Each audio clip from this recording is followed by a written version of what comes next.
Hey everyone, Kamper Killer here. Thought I would come out in the daylight and show you what I'm working on.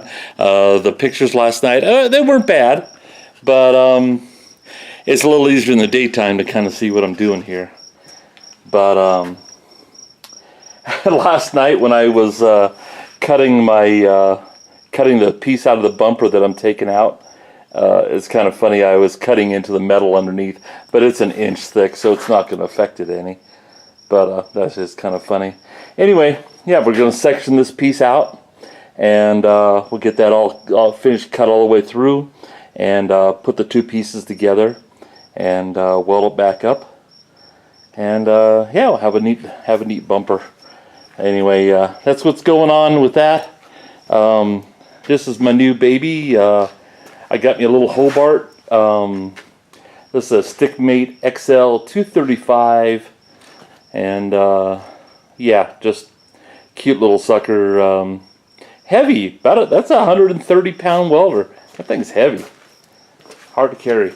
Anyway, last week I got the S01E30 Easy Weld 125 FC, so it's just a 110-volt welder, wire feed.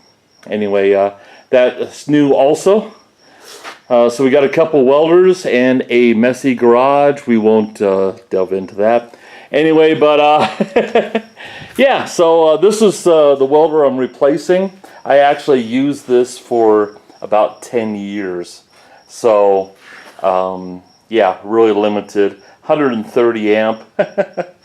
Yeah, and this is 235. So I think we've upgraded a tad bit. And doesn't mean I'm any better of a welder, that's for certain, but maybe it will give me a better chance at doing some nice welds. And what I would like is not having to do two passes. That's one of the biggest things, is I'd have to do double pass on just about everything, because the other welder just didn't have any real power to it. All right, well, that is the deal. We're loading up the trailer for another load to the landfill. We're scrapping out a camper back there, and so we're getting the load loaded up, and we'll get it tarped, strapped down, and we'll head off to the landfill. Whew, I'm about ready to sneeze. Bright sunlight always does that to me. Do you ever have that problem? Anyway, catch y'all later. See ya.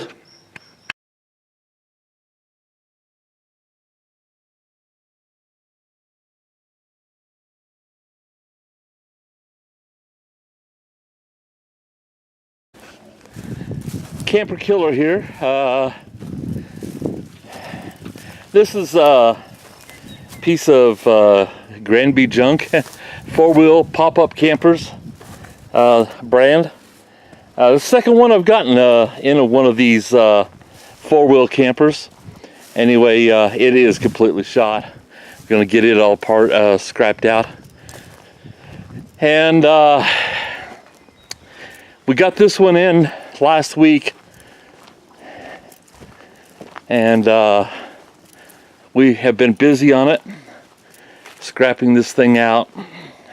Very difficult one to pull apart. It's all metal tubing, and it's covered in fiberglass and paneling, and we got the windows out, the door off the frame. We still couldn't get the door frame out. It is resisting. I haven't had a chance to get back up there and try to take it out some more. But anyway, yeah, we're kind of opening it up here, getting it all tore out. I got a cut through there. On everything has cuts through it. So I was going to just peel the roof off, but as it was, it's just kind of coming out in pieces here. And you can see the fiberglass here, just breaking off. We got the windshields out, and there was two pieces. One of them was good. That's it over here. Big old piece of curved glass. So yeah, doing our usual, making a mess. We got the door off the other night. We had to destroy it basically to get it out. No big deal. they don't sell anyway. I will pull the window and stuff out of it, but still got the furnace to pull, got water tanks.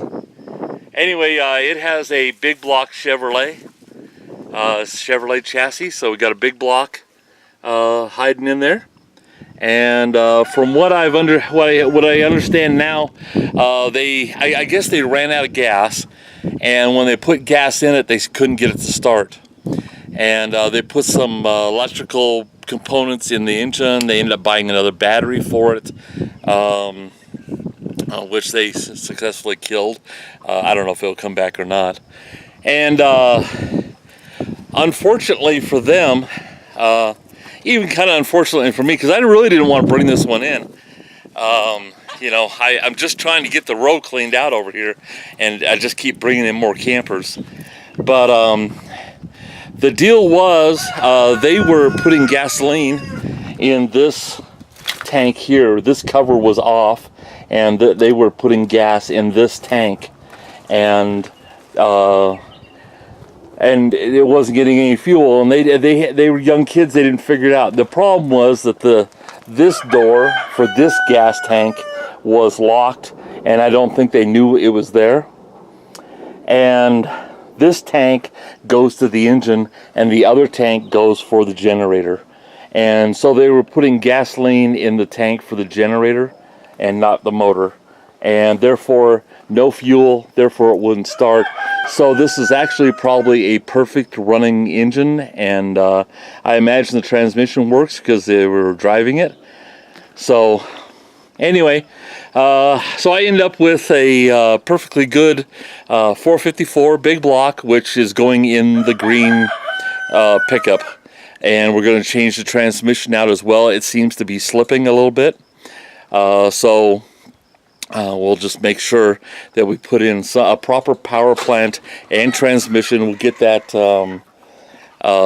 put in hopefully in the next week, because I really need the pickup. I need to pull a fifth wheel out to Eaton, and so a lot of work. Anyway, I'm going to do some cleanup out here, and we're getting ready to load to go to the landfill.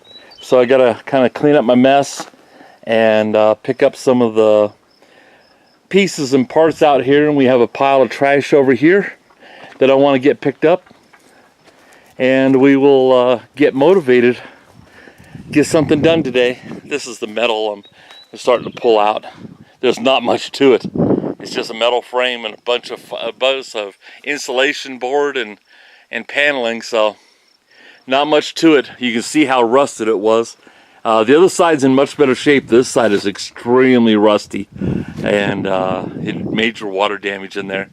So yeah, anyway, we'll get all this out, and we'll have another one down. Then we got to pull a motor, and I don't know, I might be doing something special with the front end on this one, and then probably even salvage the rear end on this one as well, since I already have another one for sale. And maybe I'll get this one salvaged as well and try to sell some more rear axles. Anyway, you guys have a great day. Catch you soon.